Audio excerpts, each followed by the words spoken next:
Nah, another Inmendum video. Yay. Maybe. Anyway, I just thought there's just stupid things that go on, so I thought I'd do another video response to the no apologies guy. Just as a last hurrah. He just sent another funny email, so I thought I would read that. Yeah. Anyway, anyway, funny. Anyway, sorry, camera issue. Stop it. Your camera. Yeah, I don't really like this camera angle much, but it's too late to do anything about it, so I won't bother. I'm trying to remember. Down at the camera. Anyway, Glenos had made a Christmas video that I didn't see because, I was caught up with the cat and everything. Anyway, and, it's quite entertaining, so I'll leave a link below. I have a cameo in it, and, yeah, good role for me. I don't push anyone down the stairs, but, I do get to have some fun. So, anyway, yeah, that's probably worth seeing. So the email, I guess it's somewhere around here. So he writes to me, it was brought to my attention that you are sharing our private email conversation. Well, again, I don't know, it's private. As I stated when I posted the conversation, I took out anything that I considered to be anything that could possibly be sensitive information at all. And, yeah, fuck you. Anyway, on your channel, please remove the video or the next communication will be from my lawyer. Well, good, fun. I'll enjoy it. Frankly, there's absolutely no law that I violated, idiot. And I think lawyers are just hilarious. So, yes, have your lawyer send me communication because I'm sure I'd enjoy it. Fuck you. Fuck you. Fuck you. Fuck you. You'd have to first come up with some kind of idea of a damage. You have to come up with some idea of a maliciousness or even a recklessness. And as I stated, I already took out anything that could possibly, like I said, even in the remotest way, be considered privileged information. If you want privileged email, you have to put a little notice on your email. Just say this is a privileged communication. And even then, you still have no hope legally. But I'm just saying, you have to at least do the minimum, asshole. Oh. Man, you're fucking stupid. So anyway, I thought that was hilarious. And then he followed it up with, your claim that consent is so important, and yet you never consented to have my email communication shared with anybody other than you. Well, again, there was nothing in the communication. It was a debate over what constitutes authorize on the subject of what life means. Yes, there's nothing privileged in this conversation. There was no, oh, here I'm giving the detailed formula of my, new invention or something. There was nothing that could possibly be construed as a personal communication. And I added you to my contact list. Well, yeah, I think you added me to your Android contact list. See, in Skype, you actually have to send, I think it still works that way, you have to send a contact request. You see, so then it ends up being registered on my contact list, and then I have you on my contact list, and then therefore I can call you. See how that's how it works, idiot. Putting it on your Android just means it's one of your things that you intend to contact, I suppose, but it doesn't mean it's a Skype contact. I sent a request, and here's my proof. Well, there's no proof you sent a request. There's just a proof that you put my name in the contact list. You're a hypocrite and a moron. Well, I think you're a duplicitous, a hypocrite and a moron. So, sure, okay. I think you're evil, nasty, disgusting, ugly, smelly, all those things. My previous email stands. If you not remove that video, I don't remove videos, so that just ain't going to happen, fuckhead. I will be contacting my lawyer. Go right the fuck ahead. I'll love it. I love being sued. Please, anybody who really desires to sue somebody, sue me, okay? Because I love, filling out the papers after you spend all the money, filling out the papers and just writing, prove it, fuckface. I love writing that on paper. It's just so much fun. Prove it, fuckface. Prove first you have a law. prove that I violated in a malicious way, and whatever the third and fourth thing is, you won't be able to prove. But prove any of it. Go for it, asshole. Please record your conversation with your lawyer, because that would even be funny. You're a pretty young guy to have a lawyer already. I guess that whole no apology thing really isn't working for you, is it? Oh, God. I'll be contacting my lawyer. I mean, gee, you're just being a little bit cliche, fucker.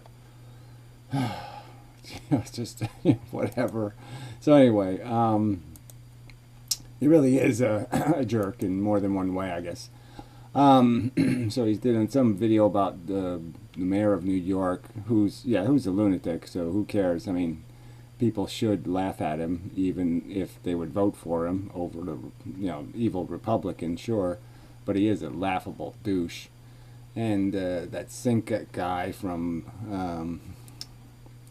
the Turk people, yeah, the Turk people, they're idiots. They're a whole fucking, just keep bringing in the more illegal aliens, give them all sanctuaries to live in and shit. Fuck that shit. They're idiots.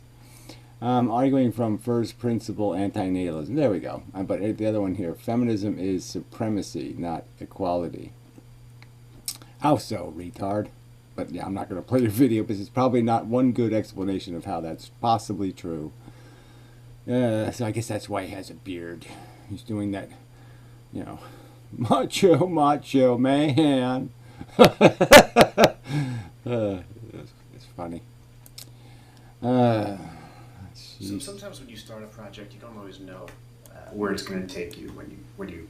Sometimes when you start a project, you don't know where it's going to take you. Okay, so let me see. I don't know what he's talking about here, of course. I'm going to speed this up a little just because it's fun to do. Hopefully the volume's good enough. I mean, I can't do anything about its low volume, but volume is a pain in the ass on the internet. Sorry. Set out on a path, it's not always immediately obvious what you're going to come across in your travels. And when I started this YouTube channel, I really didn't imagine that I would be spending so much of my time arguing with people about the value of life. That'd be... So you decided to do this channel and you named yourself No Apologies, and you apparently are just picking a bunch of subjects that are controversial, like feminism and whatnot. Maybe you can make some defending Trump videos. That'll be swell and fun. And so yes, and then you're surprised you're getting feedback because you're being controversial. Oh, yeah, you really are pretty stupid. And then you're thinking you're going to sue people on the internet. I've been there and done that. It just can't be done. The value of life is pretty much self-evident. Okay, it's self-evident, so that's just amazing. So when I watched the animal who just got hit by a car dying on the side of the road, the value of this experience is just so self-evident. I mean, that's just amazing. So you could look at like the statistics for World War II, and the value, and you could watch the mushroom cloud, in Japan, and imagine all the people dying of radiation sickness. And it's just obvious that, yes, life is beautiful and fun. I mean, not to just concede that it's, well, yeah, there is a little bit of math to do here. It's just not obviously great. Amazing. And, a little bit of life experience, it's much worse than that. The personal stuff, when you watch people you care about be destroyed in horrible, brutal ways. Yeah, that's really... obviously not obvious that life's a great idea when that shit happens. So anyway, but just to start with, we shouldn't even have to argue about the quality of life. It's just obvious. Look, yeah, it's pictures of brains and bodies, with their skin peeled off on the background there. So he seems to know something about the fact that we're just biological organisms. And maybe he understands that most of us don't survive to be mature adults. And even, let's say, among, say, suicidally depressed people for whom their primary experience of life is pain and suffering and misery and frustration. Yeah, you could just even say people who are born defective and disabled, born blind or something. But it's obvious to them. Can't they see how great it is? What, are they blind? Even that group of people who have that predisposition or maybe the bias. Yes, it's always their bias. They're bigots. They're life bigots. They were born with a life bigotry.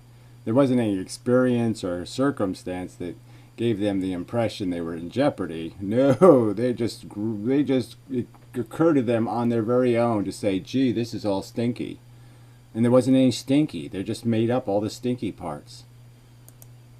Towards pessimism, negativity, they don't necessarily accept the idea that life is only about pain and suffering. They rage against that. It's only about pain and suffering. So obviously they don't think it's only about that. But they understand that it's all just psychology.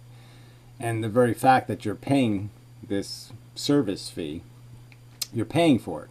The very fact that you're paying for it means that what you're getting in the box can't be a box of vacuous notions in your head. Oh, I am winning. Just a notion in your head. I'm the greatest blah, blah, blah in the world. Just some notional success. No proof that you've accomplished anything, that you've left the world a better place for having been bestowed your presence. No evidence necessarily that you have exactly accomplished anything of merit while you were here, except leave, stains on the rug. You don't pay for that. You pay for things that have value, that have some redeeming value, more value than just the empty box. Position. So I want to talk about arguing from first principles. Yeah, first principle is evolution, newsflash. But go ahead, let's see what your first principle is. Antinatalist position, for example. As I understand it, and if I'm wrong, correct me, let me know in the comments section below. Well, you complained about the comments section below, so now you're encouraging people to do the very thing you're complaining about. Ugh. Principle of antinatalism is that life is suffering. What? Well, that's some statements. I mean, there's some people who have been quoted saying kind of things like that, but that's, more Buddhism, maybe even Jainism. Valid statement, I suppose, in a poetic sense. But yes, clearly, technically, it's more complicated than that. I would argue that life is addiction. Life is competition and ambition. Lots of elements to that psychology. But the end is you're just going to do this suffering thing, and the only thing on the other side of the plate is what suffering you were lucky enough to avoid. So it's really only going to be some, oh, I won the broken leg award. I only have one broken leg where everybody else has 17 or something. It's not going to be a winner's equation. Life is pain, and exclusively, or most necessarily, suffering and pain. And what follows from that is, if life... Yes, because most of our positive sensations are extractions from negative situations. You're happy because you win the lottery kind of thing, because it extracts you from the burdens of poverty. It's always getting extracted from loneliness or fear or a sense of failure or all those kind of things that all the good sensations are really made out of. They're superficial and trivial. Is suffering, misery, pain, then there's a real moral, ethical, philosophical question about perpetuating more life, which... Right, imposing it. It's not just that you perpetuate in some free way where you just say, I'm willing to risk myself again. No, you're risking somebody else's self. It's going to be a new self. A self you can't claim ownership of and say that self was me incarnate and therefore I said it was okay. And it will be me that will be tortured, and that person will never say anything I wouldn't say. They'll never say something like, fuck you, cunt. When of course that's what they might say. And therefore you imposed it on a victim for whom you didn't get consent. You wanted to go somewhere, you tied a rope to their leg and dragged them there. That's all. It's that simple. You wanted, you took, you let them pay the price for your joyride. That's all. And you're saying that's ethically okay because you're a scum. A selfish, glib scumbag.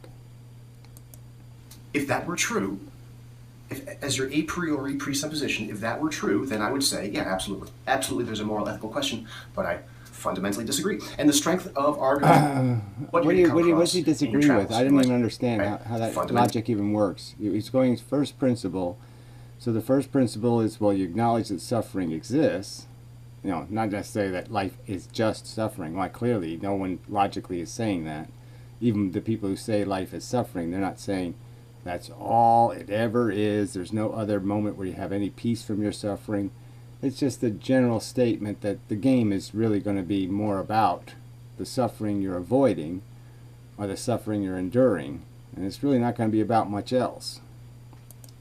I disagree. And the strength of arguing from first principles is you don't get lost in the weeds. You make an argument and then you buffer that argument with all of these sub-arguments, right?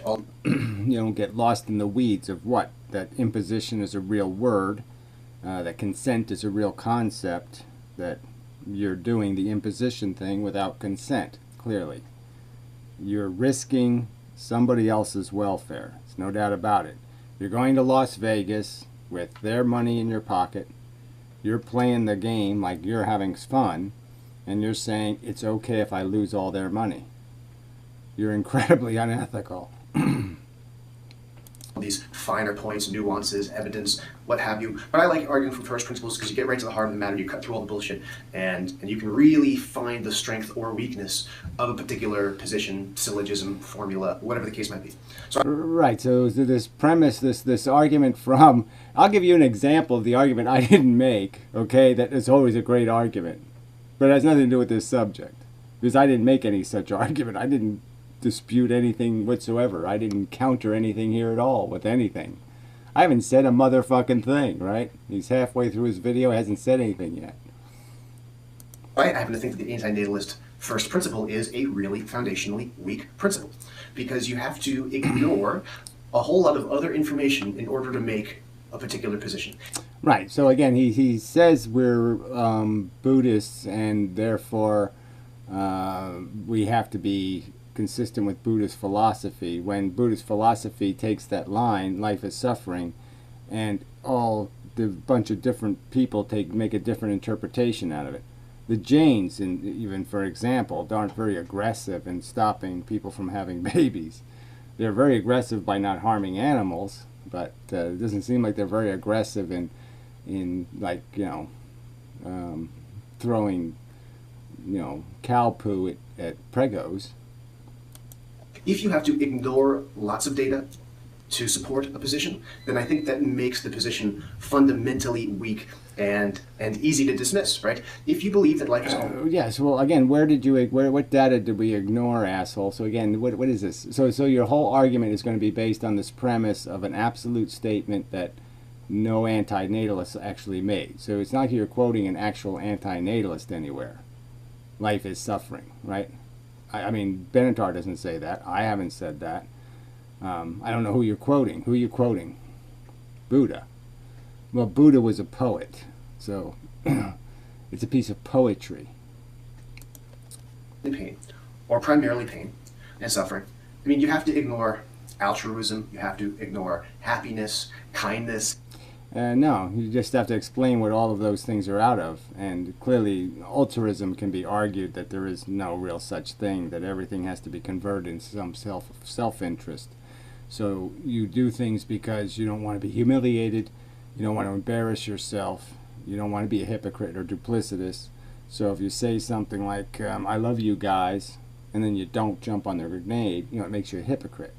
So if you say, I love you guys, I'd do anything for you guys, then you have to jump on the grenade, you know, that kind of thing. So you always have to make it personal somehow, fuckhead. So again, these are all concepts that probably you haven't thought about enough to even have a conversation about. You just rifle them off like there's some kind of ideas that you've actually considered. I don't think you really have considered the psychology behind any of these things you might call fun or rewarding experiences, to find the real core of what's in their experience, what makes the person do it. You think Trump is president of the United States because he's altruistic? That he cares about people? Then you're really, really, really fucking stupid. Compassion, frustration, apathy, ecstasy. You have to ignore transcendence, and you also have to ignore the fact that people treat some. Well, transcendence, wow. So he threw that in there like that's a nothing word, like that's something everybody knows what a transcendence is. You know, what do you mean? What's a transcendence? What are you talking about? I have to ignore the transcendence. Is that like diarrhea or something? Like positive diarrhea is like having transcendence? What the fuck is being transcendent? I never had one of those. I mean, I've had orgasms. You know, even when I'm sleeping, I've had some that are really weird. But I never had a transcendence. What the fuck is a transcendence? So yeah, maybe I'm the one who's clueless because I don't understand that there's this whole part of life that I'm missing is the transcendence from life, you see. The part of life where you're not living and you're doing some transcending thing. You're exceeding your life thing. It's the extra bit. Well, then I'd argue, why don't you just do the extra bit separate? Why don't you do your little transcendence thing and stay in your little transcendence pool and quit fiddling with other people's food, so to speak. Play with your own poo. Suffering and pain in a wide array of, or a wide variety of different manners. Some people pursue suffering as a means to a particular goal. In that way, they subordinate. Again, and the goal will be something that will be relieving more suffering. So yes, they work to make money so they can be comfortable at home at night and don't have to go to work at night. That kind of thing. You know, they work to have comforts and you have to purchase them, and that sort of sucks. So that's another reason why life isn't too cool, because it seems like we have to purchase kind of minimums. Just to be able to survive, you're obligated to go to the gulag and pay the man. Just even to get the minimum, just to feed yourself.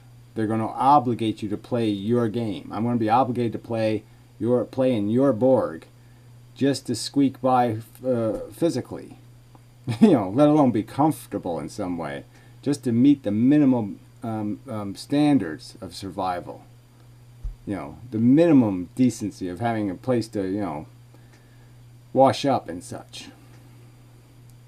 Fuck you, you're an idiot.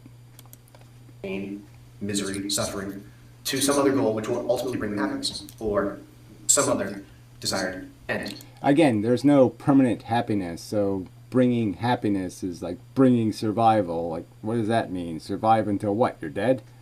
I mean, it's just mushy talk. So here you are with your first principle. Shouldn't one of the first principles it be that you shouldn't use mushy words in conversation, little love words and shit like happiness? What the fuck does that mean? Happiness for 10 minutes, 20 minutes, 58 minutes? What? What are you talking about? Happiness even though you have cancer? I mean, come on. Silly shit. And really, do you realistically think if I could dig up all the dead people and we could have a vote, that the people with the most perspective, like they actually knew, oh shit, I had my fucking Alzheimer's for 10 years, I'm sitting there in a nursing home shitting my pants. Yeah, that was horrible. What a fucking humiliating mess. And it's true, I didn't do anything decent in my life. I mean, I cheated on my wife. I didn't really give a fuck about my kids. You don't understand that people, their real life gets exposed and you see they really don't care about any of the shit they say they cared about, and it's just sort of obvious that they're all living lies. They're all sitting in their closet with the fucking robotic dildo machine, you know, jabbing them in the anus. You know. Fuck you, you're an idiot. There's no dignity in this. There's no redeeming feature. There's just a long pile of ripped to pieces, you know, eviscerated bodies with their skins ripped off, pretending they're still in the game. I'm still winning. Maybe. A little bit. Right, so that's my position. That's why I think arguing from first principles is kind of an arrested. Oh yeah, you didn't make an argument. So that's my position is I'll pretend I made a really good argument. I'll pretend that I have this whole idea that really good arguments are made out of talking about good arguments. But I won't actually make a good argument. I'll just talk about how a good argument might have looked if I actually made one. But I didn't make any, so there's no, you know, but I'll fool most of you, right? You could fool some of the people, some of the time. You fool all the people, most of the time. Yes, people are suckers. So go for it. See if you can fool some suckers into thinking you made an argument. alien Kantian idea. That's what I think makes it so You good, are is a you can cunt. really dive into any particular argument and eviscerate it, particularly if it's a really weak argument, like in the case of antinatalism. So, So again, he thinks he made an argument and he eviscerated something and he annihilated it with some kind of what? Some kind of argument that he made pointing out how there isn't a real value problem with life. That, you know, there's a real question to be asked. How much do you pay for this, especially when you're using other people's money?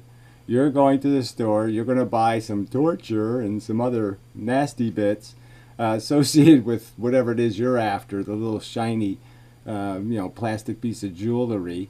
You want a little pretty necklace or something. And, there's this whole pile of bad stuff attached to that, and you're just going to decide for somebody else that, no, that's the part you get. I get the shiny bits, you get the shit bits. And fuck you. And that's your attitude. And that's an argument somehow. You made the winning argument by saying fuck you to the victims. Fuck you. hopefully, I keep saying this every video, hopefully I'll never talk about this again. I imagine that's probably not going to be the case as long as these antinatalist monkeys keep pestering my YouTube and Twitter. I'm sure I'll have to keep talking about this. I actually just ordered David Benatar's book, Better Never to Have Been, and I'm going to read it, and I'm planning on... Oh, I thought you already had. Yeah, it's kind of funny that, so I guess you just responded to the Sam Harris interview or something, but you didn't really read the book? Well, it's okay with me. I thought you had read the book. I thought if you're going to attack a guy's entire philosophy, you would have read his book, but okay. On writing and publishing a rebuttal, and that will be my official last comment on this issue. Until the next one. Anyway, find me on Twitter, Gab, Periscope, @RealJoshNeil every Sunday night. Check me out on the Jefferson Lee YouTube channel. I co-host the Broken Arrow podcast with, you guessed it, Mr. Jefferson Lee, every 7:30 p.m. Well, he must be a super douche. Yes. p.m. Eastern Standard Time, Sunday nights. We do a 2-hour live stream, Q&A. We do a news roundup. We break down some of the biggest news stories of that week. Sometimes we drink beer. Sometimes we drink coffee. No matter... Really interesting. Yes, yada, yada. I'm just so fucking fascinated. Can you see I'm so fascinated. It's just all over my face. Isn't it obvious? It's obvious that life is wonderful. Isn't it obvious that I'm just totally interested in what you do? I have to see Josh. No matter what's going on, we always have fun. The audience is growing. We want the audience to continue to grow. So I hope to see you there. Thanks. I'll see you next time. Well, that was trivial and useless, yes. There's no argument in there, right? The argument from, it's obvious, which I don't think so. And I defeated a cartoon character of your argument, like some kind of half Schopenhauer thing, booty thing or something, and therefore I defeated it by just merely pointing out that it's too myopic and it's not considering all the fun bits, like cheating on your wife. I mean, those are fun bits, right? Yeah, they are. They still aren't good, though, right? Yeah, so that's the other catch. Most of your fun bits, they're not good bits. They're the bits like where it's fun to eat cheese or something. Well, yeah, it's fun for you. It's just not fun for the cow that made the cheese. But you don't get that either. Because you're really, really, really stupid. So anyway. Alright, I've done my job, so to speak. But yes, please, sue me. Please, please, please. Anybody who can find something I've done that's illegal and they need to sue me, sue me, sue me, please. Because, yeah, being sued is easy. Suing is tough. But being sued, nah, that's a breeze. Anyway.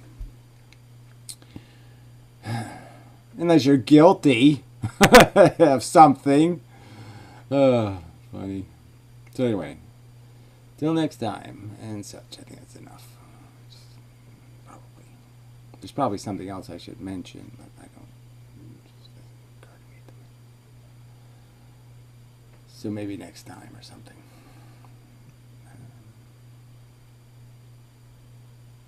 Yeah, that's it.